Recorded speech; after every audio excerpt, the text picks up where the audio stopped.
can you see this person's perspective, right, but can you see beyond this barrier that is in front of you right now? And we do get to that place of gratitude and actually appreciation. Now, it takes us refusing to stay in a victim mindset in order to do that. We are not in a victim mindset, but we put ourselves into mindsets all the time. And hi, everybody. It's launch date time.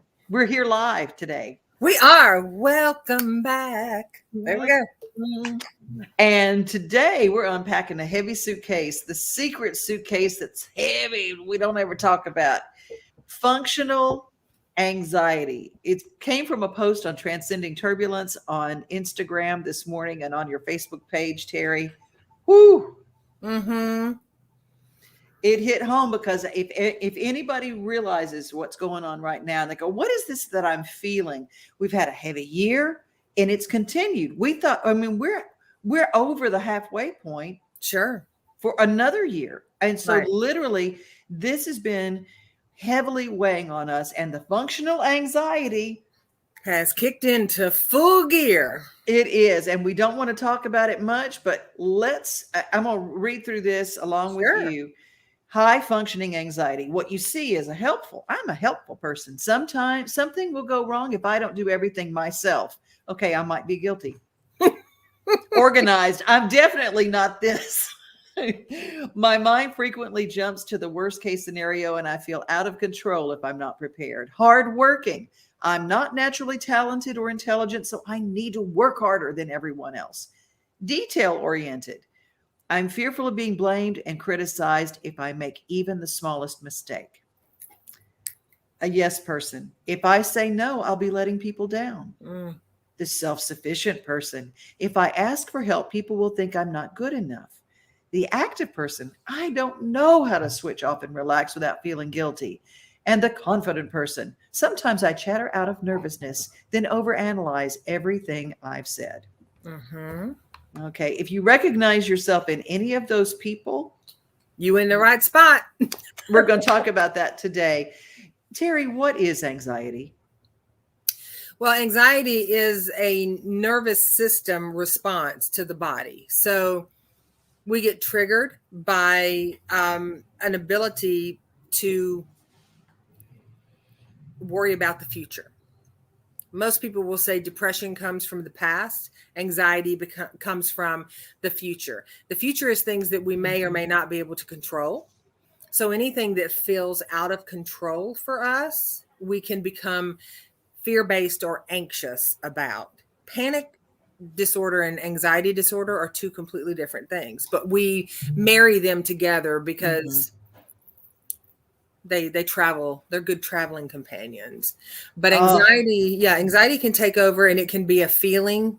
You can have tunnel vision. You can have what I call the Charlie Brown teacher, where it's like wah wah wah wah wah wah. When you're hearing someone talk, you have heart racing. You can have a dry mouth. It can literally make you nauseous to want to throw up. You know, all those things are what we're unpacking today. Elizabeth is joining us. She said that she saw your list this morning and it made her jaw drop. And Wayne is here. Good morning. How are you doing? And he said his jaw dropped too when he saw it. So I think that was a big spotlight onto the inside of us that we are afraid to even talk about. Fear and anxiety also married together because we fear the unknown. I was raised by a worrier. Mama Pat is a worrier. And I said, Mama, but you don't worry things better. She goes, I know, but I feel like I am. Right. Well, and you know what? A lot of people will say, and I hear a lot of people tell me, well, I'm just a worrier. That's, my whole family does that. I'm just a worrier. And I'm like, you're a warrior by choice. There are ways to get around that and to navigate through that. But sometimes it's just people are comfortable and familiar in that space, And there are things that pop out of anxiety, procrastination being one of them. And I go, well, being untidy. disorganized or whatever, because if I look outside this, if I clean this out, I'm going to have to face whatever the fear is. Self-sabotaging. If we're anxious about something, we can find a way to sabotage the situation or the experience so that we don't actually have to do it. Ooh. And then it's, it's not our fault. It's something else. It's something else. It's the other problem. You see the little thought bubbles in my head up there, like. Boom, boom, boom, boom, boom. Yeah. Okay, let's look at this list again. Helpful, organized, hardworking, detail-oriented, a yes person, self-sufficient, active, confident. Those are all things that sound good. Mm-hmm. Those are all, when we call the highly functioning, anxious person, that's that suitcase of mental illness that we put it in ourselves, and we hide it. And we hide it behind a banner of, but I am so efficient. Right. I'm efficient. The one thing about being efficient, about people thinking, the one caption on there is that it says that people will think I'm not good enough. Most people don't worry that people think they're not good enough. It's that they're not smart enough or they're not capable. Because we as a society, when we say I'm not good enough, that falls into a different mindset arena than being capable and being able to manage something. And any time we reach out for support is a good thing. It is a good thing. We're being kind to ourselves when we reach out for support and for assistance or guidance. The people that are watching, here's the thing. This anxiety, this secret anxiety, the secret heavy suitcase that we carry, we hide it behind the label of, I'm really good. I'm a good person. And I think everybody really wants to be a good person. I want to be the one who helps someone with their problems. I'm a raging codependent, and I'm speaking for myself, but we can solve the problems of the world. Therefore, anything that is deficit in me, nobody will see that because I'm so good at helping other people. Right. We cannot make up for something that is a guilt that we carry, a past mistake, something within us. We cannot make up for something in the past by being overly anxious and efficient. We can't make up for it by doing something for somebody else. We just can't. We got to deal with what we carry. Right. Well, here's the thing. Think of it like this. If anxiety was on a wrecking ball, right? And it's just sort of swinging, and it's inside us, and it's on a wrecking ball, and it's swinging and it's swinging. All the things that we don't have control over, or that we are not good enough at, or that we really do need help, but we just cannot bring ourselves to ask someone because what will they think? I've got the deadline person that waits to the very last minute to hit that deadline, and then they question whether or not it was good enough, or all of those things, right? All of those unfinished things. If that wrecking ball in there was a magnet, and that anxiety is just sort of swaying, it's not really destroying anything, but you recognize that it's there. The minute it picks up that first, if all of those unresolved things, if all those issues were magnets, and it sweeps, it grows and it grows and it grows. And pretty soon a full-blown anxiety attack will mimic a panic attack. It's a few notches down, but people will think they're having a heart attack. Their chest will tighten. They can't breathe. These are all things that are so easily, and I say easily, adjusted with tools to do that. Breathing exercises, visual exercises to stimulate the sensories so that anxiety doesn't run amok. But we become so comfortable with the anxiety that who has time to do breathing, right? Because we get addicted to the adrenaline rush. Absolutely. And I will tell you, sometimes making myself late for something, that anxiety brings on this adrenaline rush, and I push it, and it's the uncomfortable that we become comfortable with. Okay, Absolutely. Wayne, I think it's because we're trying to predict what will happen so we are prepared, even though we don't exactly know what will happen in the future. I love that. And then Joe Rucker. Hi, Joe. I'm either a worrier or a warrior. There's no in between with me. And here's the thing. I will speak to what Wayne just said. Here's the thing.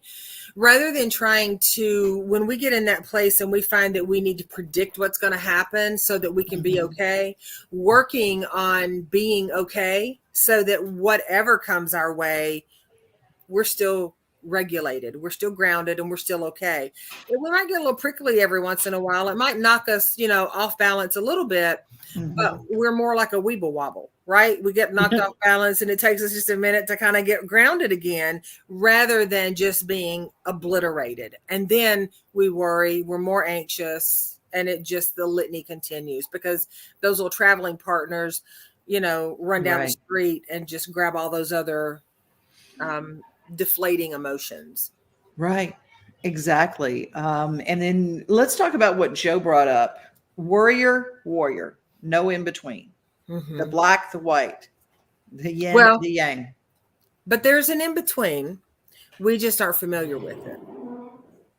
And usually it's because it's been modeled to us that there's the yin, the yang, there's the warrior, and there's no in between. We just have to find it. There's a bridge there. There is a bridge in between warrior and warrior. But we do become, the warrior sets the stage for the warrior. Oh, okay. Okay. That's good. That's good.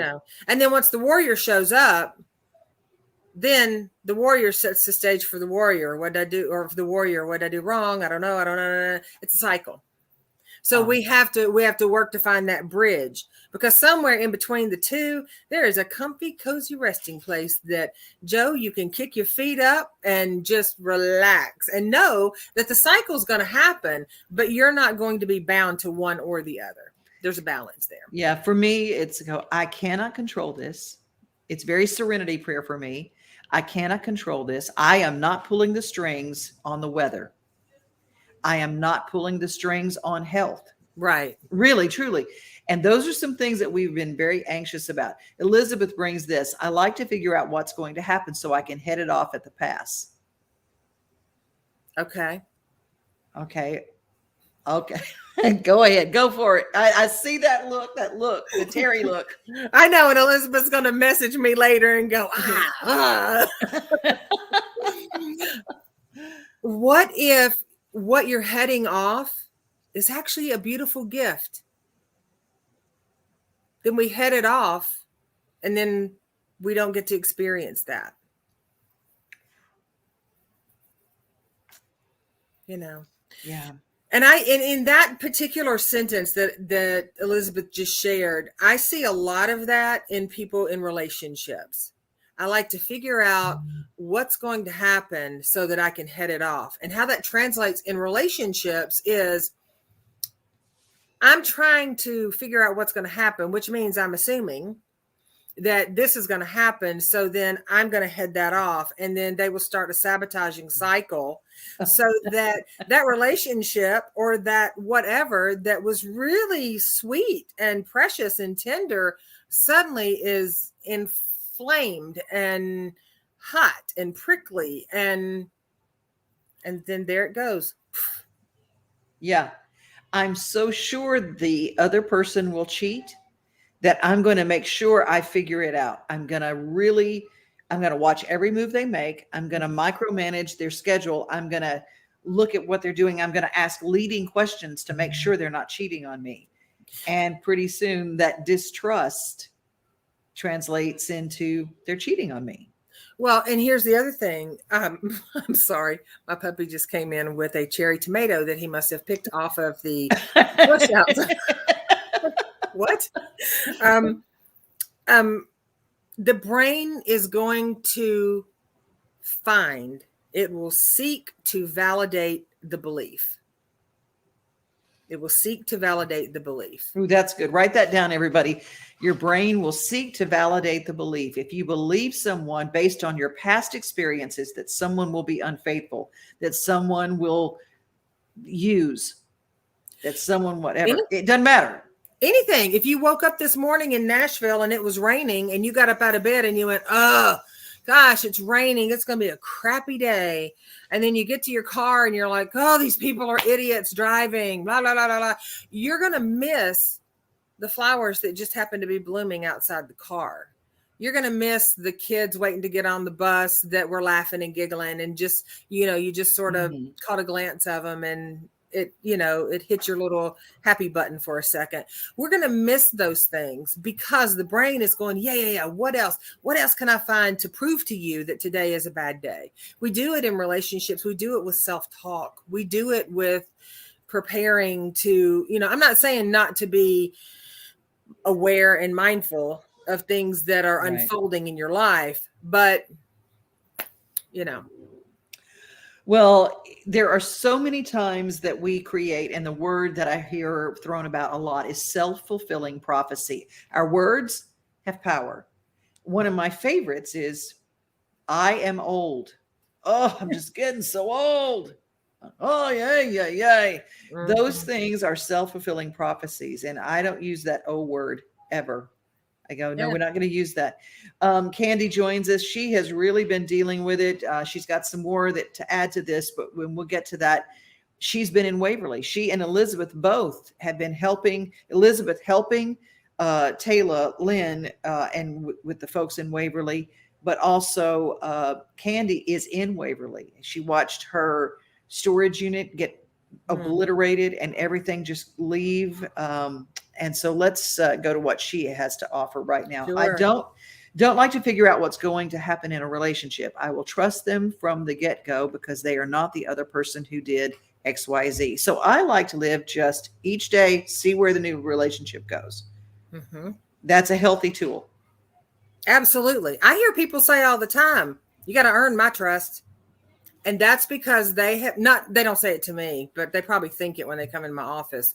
But, and that's okay. That's okay because they are responding to their life experiences. Candy has a different way of responding to those experiences, which is a healthier, more productive solution-based way of thinking. Mm-hmm. Because if you're in the mindset that somebody has to earn your trust, you're constantly going to be watching for them not to show up and earn your trust instead of just trusting and having open dialogue and having conversations and checking your own BS when you are feeling like I toned that down. Did you see how I did that? I said BS instead of bullshit. So I just blew it out of the water just then. But, holding yourself accountable, I'm not going to think that the next apple that grows on the tree is rotten because the last one had a worm in it. It's a whole different apple. Yeah. Absolutely. Elizabeth, here's something good. I feel together so much of the time, but those I'm not good enoughs really creep in. Takes me back to the days when I lived in complete shame. Okay. That is a heavy secret suitcase of anxiety. I'm not good enough. Fact over feelings. We talk about that a lot with our facts, challenging that and challenging it in a loving way. Because we will. You have that moment where it's suddenly, things have been really good. And even on a superficial level, we still feel pretty good. But somewhere underneath, there's that stirring.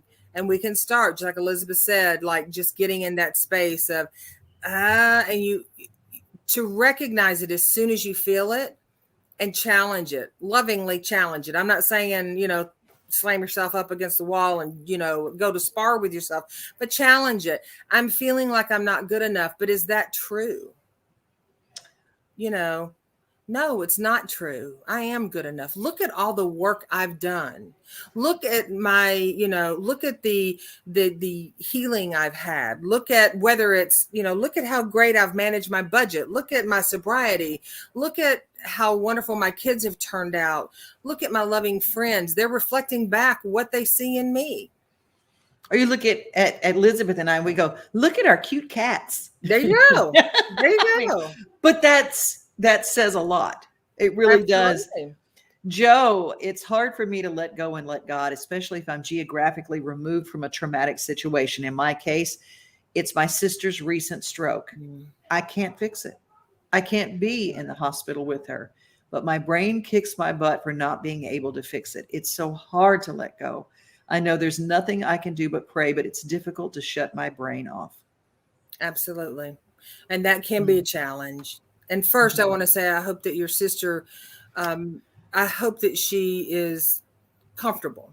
I hope that whatever, whatever her diagnosis and prognosis is, I hope the best for her. And I know that it's hard when you have a sibling, a family member, a partner, husband, wife, whatever, that's not doing well, because it is a very helpless feeling. The thing that sometimes it is difficult for us to do, and especially people who it's like, God, I'm praying and God, please answer my prayer. God always answers our prayer. It's not always the answer we want. There are things that are difficult. And sometimes my prayer is that God, help me be good with your decision. God, help me flow with the decision, because you see things in a big way. And truthfully, and I know that a lot of people don't know that Teri and I actually met over a grief issue. When I lost my dad, I couldn't do anything. And he was fairly young when his first attack happened. He had a brain aneurysm at 57, another one at 67, and then 6 more years of that. I couldn't do anything. I couldn't quit my job and go back down there. I didn't have the resources. There were so many things that were out of my control, which is where Joe is right now. They're out of your control. Help me be good with being out of, I don't control this. Right. Well, and it's not ours to control. Mm-hmm. The other thing is, Devon, when I hear, like, when you're reflecting on that and saying, I couldn't do anything. I couldn't do anything. That's a lot. That's where a lot of us go. We go into that. I can't do anything about this situation, but that's actually not true. We can hold space. We can hold space. It's shifting the brain, right? Okay. We're getting out of, I'm out of control of this, and there's nothing I can do, to solution-based thinking. I can check on them. I can let them know they're loved. I can, I just had a client the other day, said to me, there's nothing I can do. I feel helpless. There's nothing I can do. And I said, you could organize a food train. You could have someone go over and cut their grass. There are things we can do, but they're not things that we think of, because the brain goes into, you need to fix it, take it away, make it right. But some things we can't fix, we can't take away, and we certainly can't make right. So, so we can slip into, what can we do? And if we're at that place where we literally are like, there is nothing I can do, then talk to your loved one, or talk to whomever it is in your thought. Have a conversation with them, send them love, visit with them, even if you're visiting them cross country. Gotcha. We can have, I had conversations with my grandmother all the time. She's been gone for 35 years. I can't change that, but I have some really good conversations with her, and I laugh, and probably people might think I'm crazy, and that's okay. I probably am on some level, but I think we all are. So, and I think that's a beautiful thing, It is. So, but it helps our heart heal. Mm-hmm. And we also have to trust, on whatever ability that we can trust, that things are unfolding for them as easily as they can. So this is writing down I can't fix it, but there's always something I can do. I may not be able to fix it, but there's always something I can do. That helps with the anxiety that we carry around. It's like, well, what can I do? Okay. The first thing is pray. And we put that on. Yeah, well, I prayed for them, but no, putting yourself in that place of, I can't fix this. this is out of my realm. But for us, for the believer that puts that in God's capable hands, God does have capable hands, and he can always do something. Now, what happens with the anxiety of God doesn't fix it either? Right. I just started to say, there are a lot of folks out there who have been through some pretty horrific pain. Mm-hmm. And many, many, many of those folks, it has shifted the way that their relationship with whatever their higher power is. Mm-hmm. And maybe they don't pray anymore. So that's where I'm saying, have a conversation with your loved one. Mm-hmm. You can send thoughts. You can start to reconcile that. We have a choice. We can't control a situation, but we're not controlling the situation if we bounce off into the mindset that, well, I'm not going to pray because, I'm let down and I don't believe in da-da-da-da-da-da. That's fine. Don't believe in whatever you don't believe in, but don't go down a rabbit trail. Stay focused. What can I do? What Mm-hmm. can I do? What do I believe in? Right. My daughter will tell you, can't never could do nothing, Mm-hmm. and it's true. Right. Yeah. So, what can I do? Now, some people, they're programmed and they're going to be like, I can yell, scream, I can bitch about this, I can da-da-da. You sure can. That's Mm-hmm. your choice. You sure can. But is that solution-based thinking? Is it going to help you feel better in the long run? Yeah.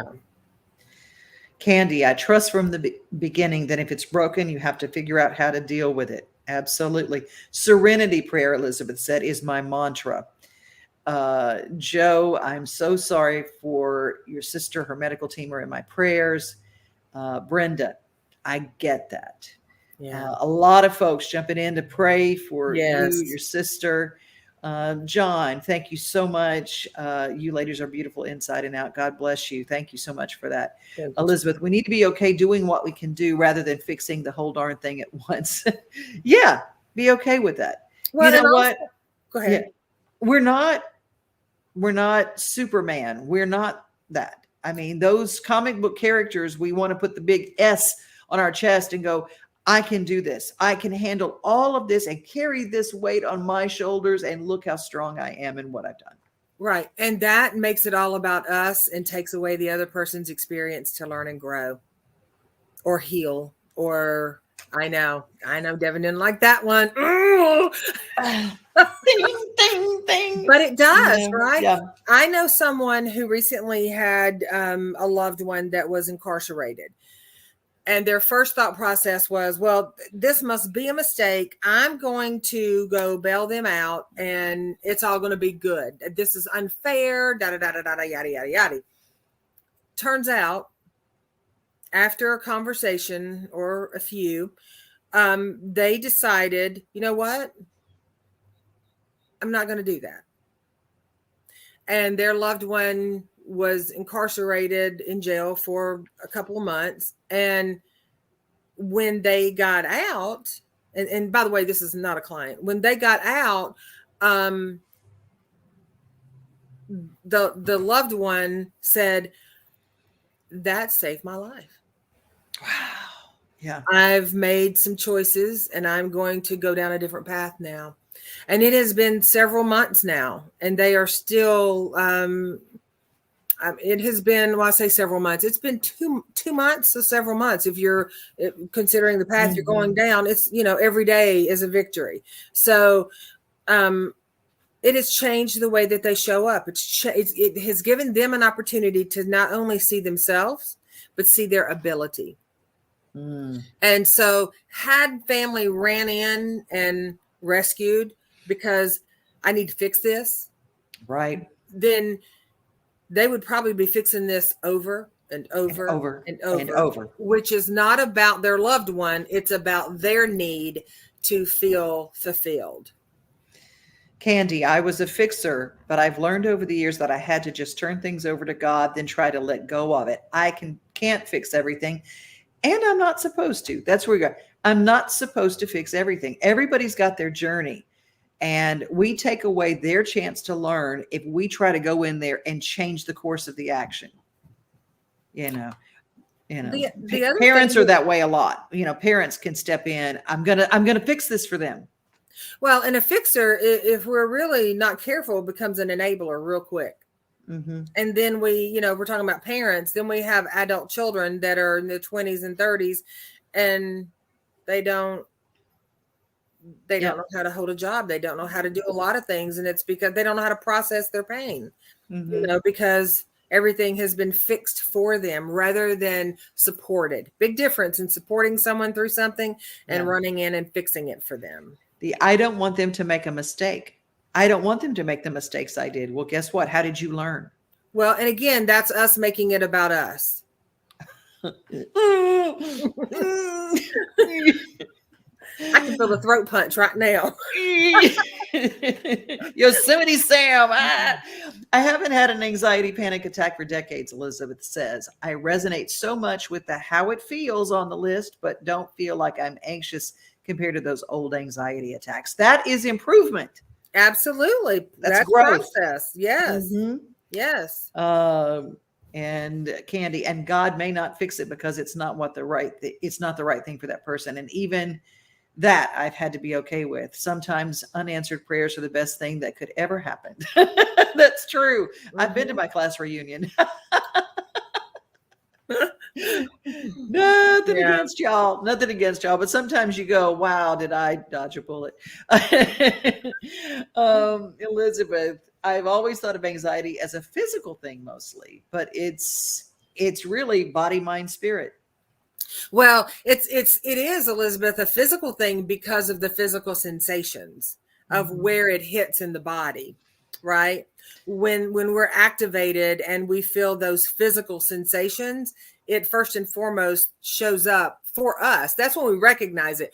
We don't really recognize it when we're moving into it. Sometimes it's not until we're activated that we're like, that hurts, or that's I need to numb this quick because I don't like the way it feels. It's unfamiliar and I need this to go away. So if we sit with it and we figure out why it's making us anxious, then we can resolve the issue around that and still be able to be a self-healer, still be able to be a self-carer, still be able to be kind to ourselves. Amen. Amen. Lucretia, watching down in Texas. OMG, I'm such a fixer. I've learned not to enable, but I can't help myself when it comes to helping or fixing. I know that. I feel your pain, girl. I feel it. And we think we're fixing. That's the other thing is we think that we're fixing the situation, and sometimes we're not. Yeah. Well, and because there are, whether we want to say there are lessons to learn, there's experiences to be had. None of us really want to see anyone that we care about, or even people we don't care about. People, I don't mean don't care about, but people that we don't know, that we see on TV or whatever. None of us really, by and large, sit around going, I don't care about those people. I don't care about that. We generally, by nature, want to help. Right. That's who we are. There's a difference in helping and supporting and fixing. I can support someone through putting or guide someone through putting a bicycle chain on a bicycle. But if I run in and I say, let me do that for you. Let me do this for you. Then they walk away and we actually take away an ability for them to have self-esteem, to have confidence, to have whatever it is for themselves, to know that I can do that. My daughter actually just moved into her first home. She bought a home and I was changing she bought deadbolts and locks and all that stuff. And the first thing she said to me is, can I watch you do the front door so I can do the back door? And I thought, yes, you can. Because to me, that's a guiding, that's a helping. Now, the mama in me, I wanted to do it all because I didn't want her to have to do it. I feel so special if I did that. No. But I digress. I allowed her, I honored her wishes. Ooh, that's Practicing what you preach. That's Yeah. important. And Elizabeth says, Teri gonna be beat up after this show today. I know. I can feel you coming for me, Elizabeth. Woo, Lord have mercy. And Joe, this is gonna be our last live comment. And if you're watching on the replay, put your comments there, because I know Teri is really good about going back and answering those questions. And we'll give you, we're going a little over today. So this is a big suitcase. And so we might have to talk a little bit more anxiety this week. What do we do about folks who try to fix us when we don't care to be fixed their way?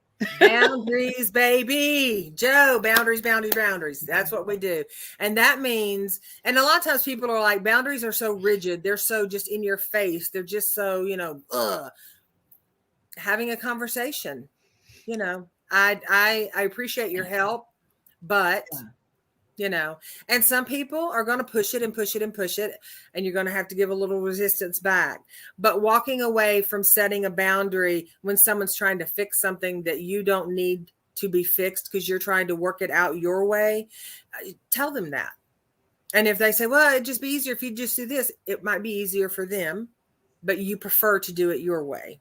Mm-hmm. And that goes on a lot of different things, but and if you guys, yes, if you leave comments, you want to, we'll respond to that stuff. If you have something you don't want on a comment, message Devon or I, either one, and we'll get back with you, And one of the things that I encourage people, Teri taught me this, and this is something important. One, I know you're saying this because you love me, and thank you for that. And I accept that love, and I appreciate you.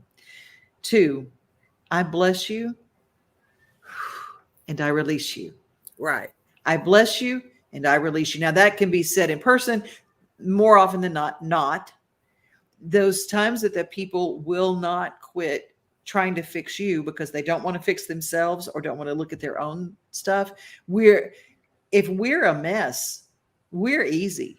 Right. We get to be the focal point of someone who doesn't want to take care of their own stuff, or a person who is a mess becomes the focal point for us, not wanting to deal with our own. That's what this is about. Functional anxiety, the do-gooders. Right. You can literally print out that list and go, am I doing this? Be honest with yourself. And if you'd like to have a one-on-one, Teri does this every day at Transcending Turbulence. You can find her there. Give them some more ways they can reach out to you, Teri. Well, Instagram, Transcending Turbulence. The easiest way is to go to teripugh.com, TERIPUGH.com, because that's got all the social media platforms there. You can click on a button and find me, or you can email me, or you can call me. I'm easily accessible. Well, thanks so much. Janet says these messages have helped so much. That's wonderful. And Brenda says, thank you. We are glad that you guys are here. And Elizabeth says, Lordy, my head is spinning today. I just love our Wednesdays together. This opens up a can of worms, but it's okay. They're just worms and we deal with it. Fish, fish, go fishing. That's right. That's right. And Lucretia, great show. And Tim, thank you, ladies. Great topic. So helpful. Love y'all. We love you too. We love each and every one of you. You can reach me by sending me a message wherever you're watching this show, private message. Joyce says they've surely helped me. Thanks, girls. Oh, that's just wonderful. Follow us on Instagram at Launch Date Show. You can follow us here. And if you follow us and you're watching us on YouTube, make sure that you click the bell so that every Wednesday at noon Central Time, you'll get to see our show. We always close our show the same way with our dear Teri and her words of wisdom. We appreciate you guys showing up and supporting and being heard and sharing, and have a great rest of your day and increase the peace.